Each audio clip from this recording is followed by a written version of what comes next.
Shalom, and welcome to another in our series of podcasts from Temple Beth Am, a dynamic center for conservative Judaism in Los Angeles. You are listening to a Shabbat teaching with Rabbi Dara Frimmer from Temple Isaiah. I am now the senior rabbi of Temple Isaiah, but when I started there 18 years ago, I was just the assistant, and I really loved that job. Rabbi Shapiro is home. I would remind her of how great. Depending on how she's. You can take my seat. Anyway, it's an honor to be here, and just a little bit about me. I did grow up in a conservative shul in New Jersey, and when I eventually thought about becoming a rabbi, I had lived through a wonderful 4 years at Stanford University and understood progressive liberal Judaism, West Coast Judaism for the first time, which I was amazed by.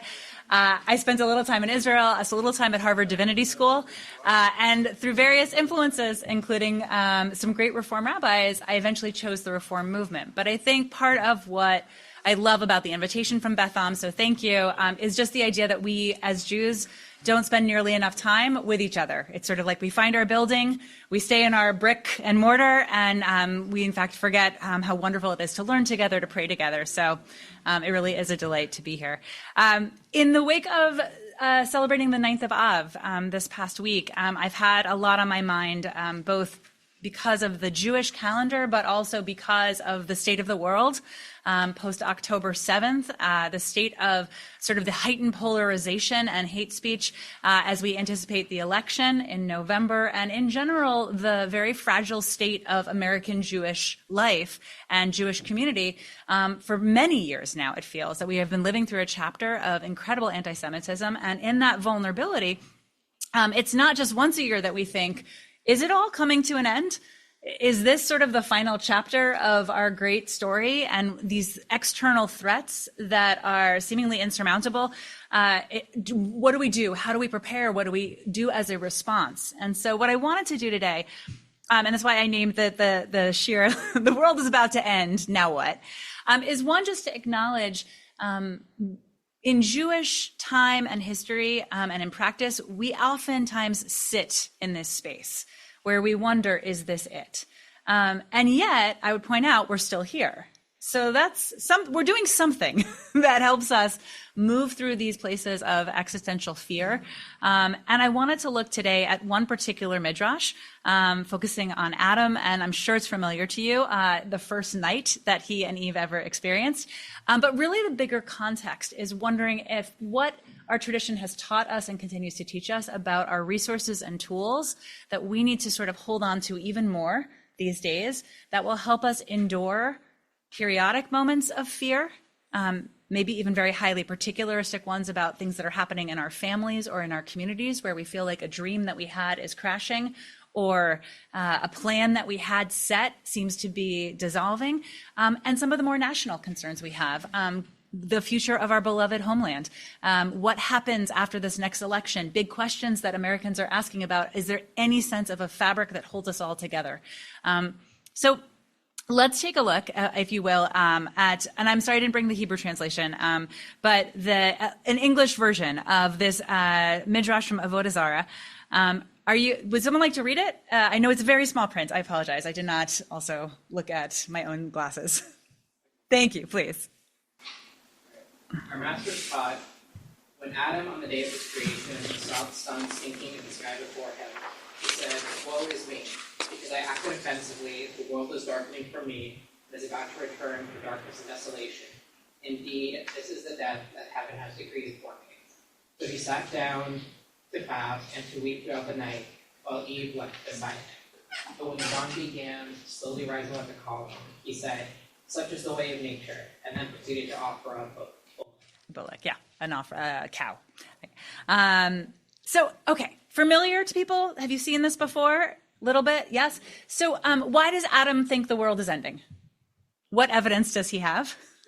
It's getting dark. And clearly God forgot to give him the note that said, this is normal, this is the way of the universe. Also, this midrash only refers to it sort of, if you know, you know, but why would Adam assume that the darkness and the end of the world was his fault?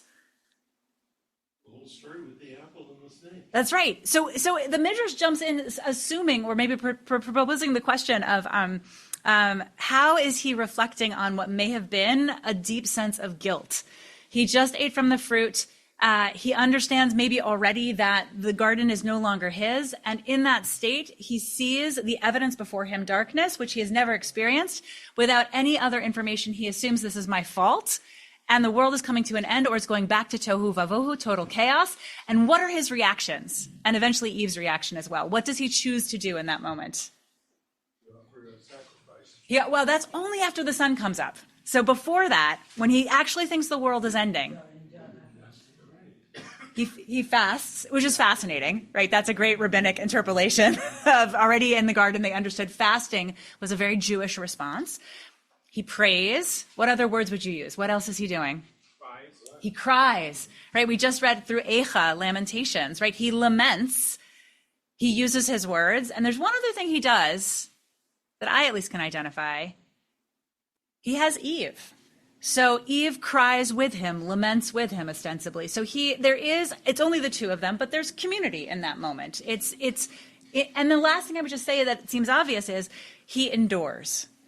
This is sort of like the hidden piece. He gets through the night and is able to see that the sun rises. All of those are very specific coping mechanisms. And then, as you said, once he realizes, I misdiagnosed the problem, I misread the signs, I thought, and it was true in the moment. How could it not be true? He felt that he was going to die and the world was over. Then he offers a sacrifice of gratitude. And I think that's equally as important to remember. Both how do we recognize and confront those moments where we're certain it's over, but then what do we do immediately after we realize, oh, it's not? And that's why I love this Elie Wiesel quote, which is right underneath it. God gave Adam a secret, and that secret was not how to begin, but how to begin again. So I want to suggest sometimes one of our greatest coping mechanisms of how we deal with moments of uncertainty is if we can remember the last time we felt uncertain, and that we made it through, we endured with community, with prayer, with feasting, or fasting rather. Feasting comes after. That in that moment of gratitude and articulation, we concretize that moment in our memory. And we try to say, it didn't end, I got another chance, we got another chance. And so next time, could we remember that story and hold on to it to help us endure through that dark night? Yeah, nope, okay, reaching, perfect. Okay, so question. When you think about moments in your own life in the last year or at any point in your life, when you as a Jew have thought about, I think this world is coming to an end, I feel like this community that I've created is coming to an end, these moments of fear, maybe it's something that your grandparents or great-grandparents told you, what was your reaction in that moment? What did you rely on, or what was the tool that you used to endure? Because clearly you're here. Yeah. The Shiva process. Okay. So a life came to an end, and what did Shiva do in order for you to be able to pick up the pieces? People to support. Great. Ritual and connection and community. Exactly. And also food. Let's not forget. Good. Other ways that as Jews you have made it through moments where you thought all is lost. We have different ages in the room, but October 7th. October 7th. I got on Facebook right away. Mm-hmm. I'd have to remove at least a third of the folks who think a little differently. Right? Yeah. They wouldn't do that. Yeah. So sometimes our response when the message is it's all over is actually to bunker down, or bunker up rather, and limit our world perhaps so that what reassures us are the people and the messages who align with what we hope will be true despite the evidence that is being presented. So for example, how many people feel that hope, the word hope, is a light, naive, Pollyannish articulation resource that people use at a time of fear? How many people would say they're more over here with hope is a weapon? Hope is a tool that you use deliberately with focus and energy in order to reimagine. Where do you fall out on the use of hope? Matt's pointing over here. Yeah, I'm with Matt over there. Yeah? Is it, yeah? Agree? Yeah.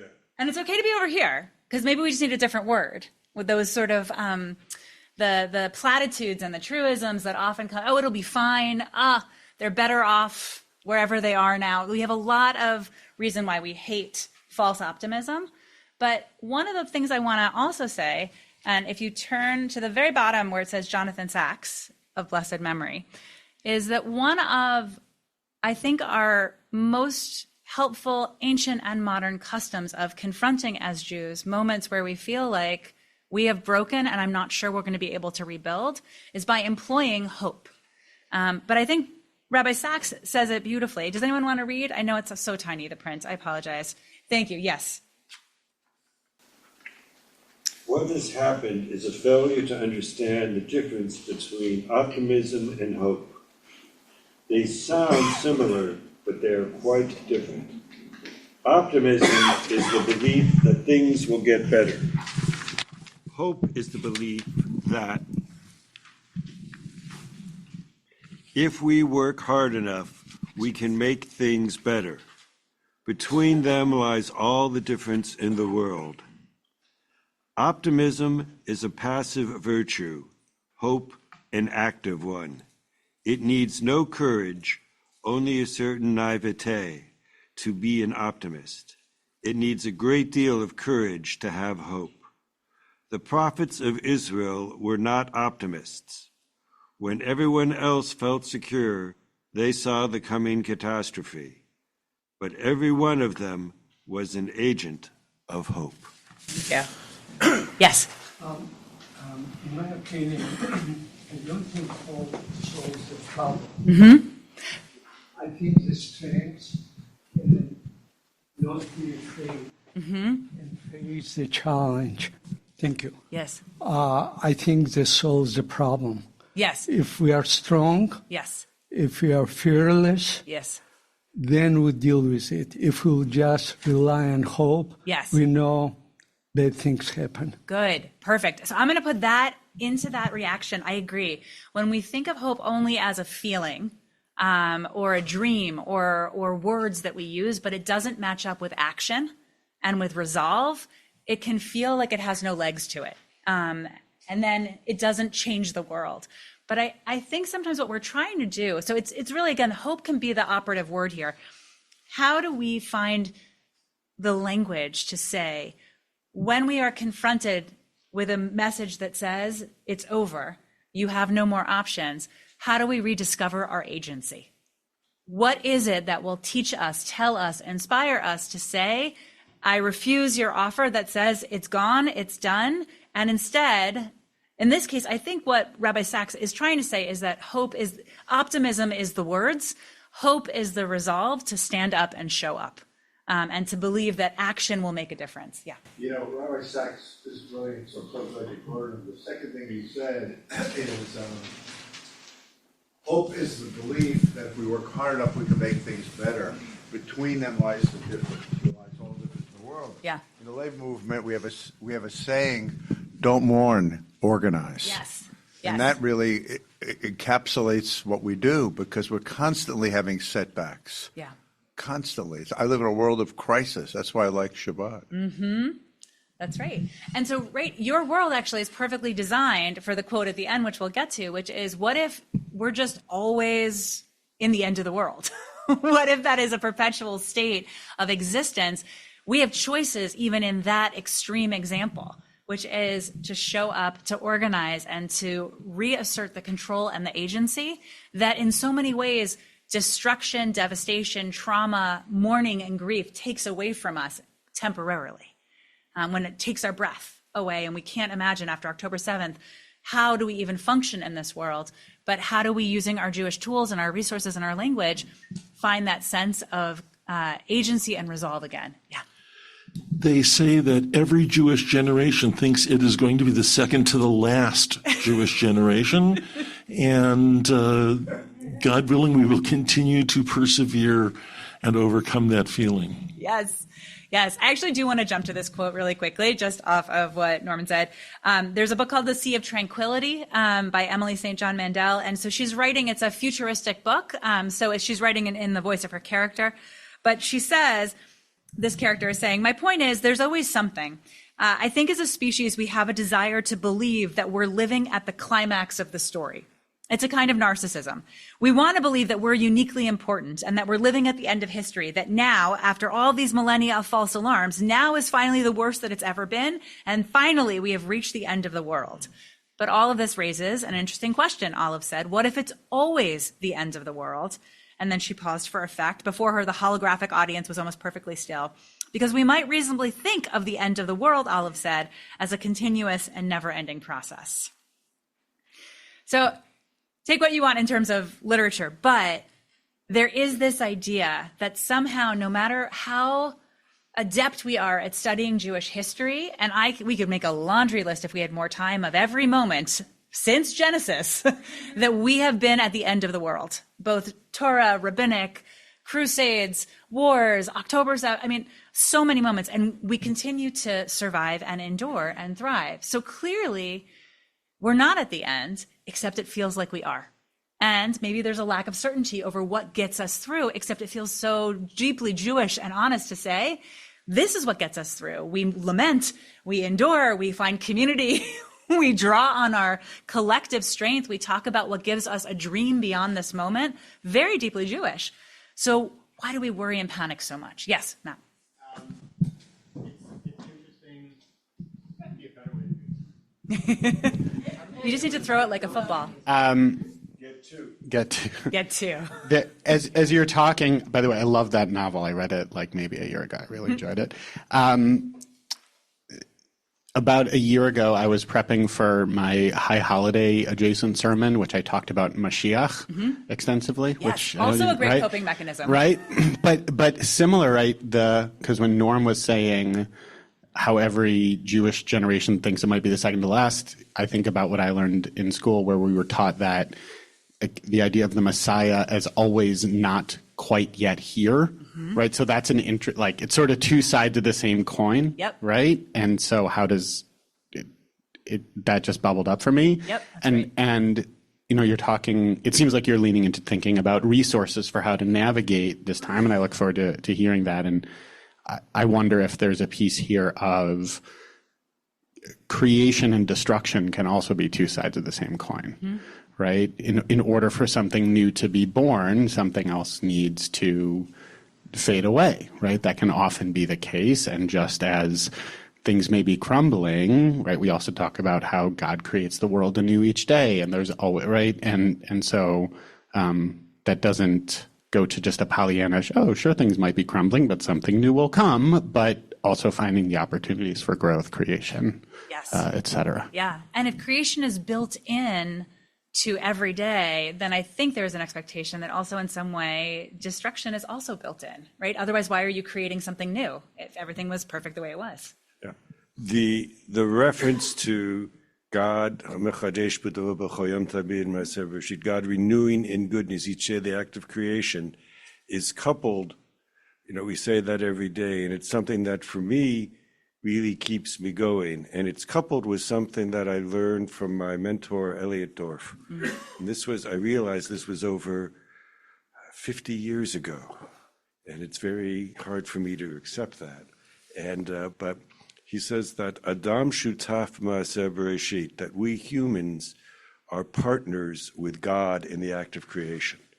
And if we're partners with God in creation, and God renews each day in goodness the act of creation, then we too get the opportunity to renew each day with God.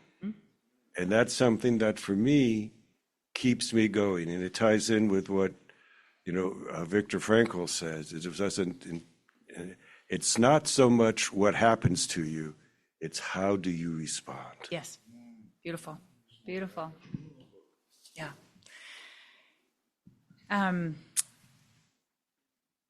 I was preparing these texts, and then I realized there's also, so as much as we have this claim of maybe sometimes we have been overly hypervigilant or paranoid about it being the end, maybe we misjudge the signs, there is actually one ending that is true and unavoidable, and that would be death. That one we haven't figured out how to escape from. But I thought, and I want to just toss this out as an idea, you'll see that the section next says ethical will, which many of you may be familiar with. But I thought, like, wow, even in how Jews approach death, which is finite, in which we might say, I wish I had more time. I'm not done with the work I want to do in the world. My hands, my heart, my soul, my Torah is going to have a finite end, and I'm not okay with that. I don't want to have to address that. We actually, I think, do something very powerful, which is we create a tradition of ethical wills. So I'm just going to read this out for you. And again, I apologize. This is probably, most of you know this. The first ethical wills are found in the Bible, where Jacob is described gathering his children around his bedside to tell them how they should live after he is gone. The Apocrypha, Talmud, and medieval and modern Jewish literature all contain examples of ethical wills left by parents. And here's the part I thought was interesting. Besides serving to pass on one's values, beliefs, and wishes, an ethical will can also benefit the people who write one. By articulating what you value most in life, reflecting on your personal experiences, and thinking about the decisions you've made, you can learn more about yourself. In this way, an ethical will can be used as a tool for self-reflection and, if you're so inclined, self-improvement. So follow my line of thinking here. So you can see that there is an end that is coming for you, right? It's actually a legitimate end. And how do you deal with that end? While you are still alive, you take the time to think deliberately and intentionally about what is most important to you while you still have time to live and breathe and implement those dreams. And you are deliberate about making sure that the next generation knows what you want and what you hope they will continue on in your name, which I think is a pretty interesting way of saying, how do I deal with the fact that an end is coming? I'm going to find my own agency. I'm going to make sure that the next generation is completely clear about building in my name. We define what mentorship really is. Mm-hmm. Yeah. Go ahead. You defined what mentorship really is. And I think if we all look upon that we learn something in this life, we need to have someone else understand what we learned so they could also use it, you know? So very powerful. Yeah. Thank you. So flip back to the first page, because I want to, they're out of order, I apologize. Because this is the question now about the Jewish coping technique for fear that the world is coming to an end. To Norm's point, it doesn't, usually, but we think it does. And the question of what our agency should be, right? When in danger, preserve your life, fight back. Do not stand idly by the blood of your neighbor. You're going to defend others. We're not asking to be passive here. But aside from the beautiful verse that says, it's not your duty to complete the work, but neither are you free to desist from it, Robert Hubble, who's Catholic, but who wrote in a blog recently something that I felt was so intrinsically Jewish, I just wanted to share it with you, reminds me of some of the humility that we also need to have and some of the strength of endurance that we may not in our generation see the outcome that we hope for. But if we hold on, the next generation might. And maybe part of our work in recognizing certain ends and also certain beginnings is understanding the role we play as a link in the chain. So Robert Hubble wrote in his blog post, which I think, again, he's Catholic, but I could take this word for word. First, we must maintain perspective. We are engaged in a long-term battle. The daily wins and losses are less meaningful than the trend over time. Second, we must seek out and join in community with others where we can share our fears and combine our resolve. I already love them. Third, and this is the part I thought was provocative, we must recognize our moral duty to abide and endure. We need not achieve a final victory by a specific date. Indeed, that is impossible. Our role may be to hold back the forces of darkness until the next generation reports for duty. We did the same for generations that preceded us. If that is all we do for the next generation, that will be a noble and sacred sacrifice. But we can accomplish more than holding the line. Indeed, we are doing so every day. We need only to continue in our efforts. And if we can do that, we will repay the debt owed to prior generations and deliver, in this case, he's a political blogger, democracy to the next. But I would say, deliver Torah to the next, deliver Judaism to the next, deliver whatever it is that is most important to you to the next, the thing that feels most under threat. Reactions to the idea that what if one of our responses as Jews to moments of crisis is to figure out what our job is just to hold on? Does that feel weak? Does it feel like we are missing the call? Does it feel like helpful language to say in moments where we're not sure what agency or power we have, holding on is actually incredibly powerful. Yeah, what Isak said also, I mean, people ask me, I worked with Cesar Chavez for 20 years, what did I learn? I said I learned 3 words, never give up. Yeah. And that really is the hope that we have. We're not going to be here to have the world that we want, unless we want a very limited world there. I don't think any of us in this room would be satisfied with that. Yeah, so I agree completely with what you wrote. Thank you. Other reactions? Yeah. I think for me it's helpful, in the past. We're referencing October 7th a lot, but you foregrounded it at the beginning. So, depending on the day, week, month, there were definitely moments where it wasn't clear like what to do, and I think because for any number of trends, there's I experience at least oftentimes a desire to like quote unquote do something, right? Get out there and do like raise money, political advocacy, all of the things. And a lot of those things are good and holy and important things to do. And there were also moments where it's like, I actually don't know what the thing to do right now is. So in reading this quote, right? So even if it's not the long term, I'm just going to hold on forever, but there are moments, hours, days, weeks where it's okay to say, you know what? All I can do right now is just hang in there. Yeah. And that's significant, right? So it seems like he's speaking to that. And I appreciate that a lot. I really like that. I mean, I think a lot about reactions also just in times where the levels of anti-Semitism have been skyrocketing for years now, and I feel like the Jews at Isaiah are often like, what are we going to do, Rabbi? You must get that too, right? What are we going to do? And sometimes the thing that brings them the most comfort is just gathering for all of the normal rituals and Jewish time and Jewish calendar, and it's not actually doing more. Well, for some of them, actually, it is more than they've done for many years. But it's like, oh, Shabbat. It turns out that actually helps me feel like I can get back up and do the work I need to do this week. Or not just Shabbat, but even like Hanukkah took on new meaning this year with the candles and we've had Hanukkah since 163 BCE, like 165, whatever it was.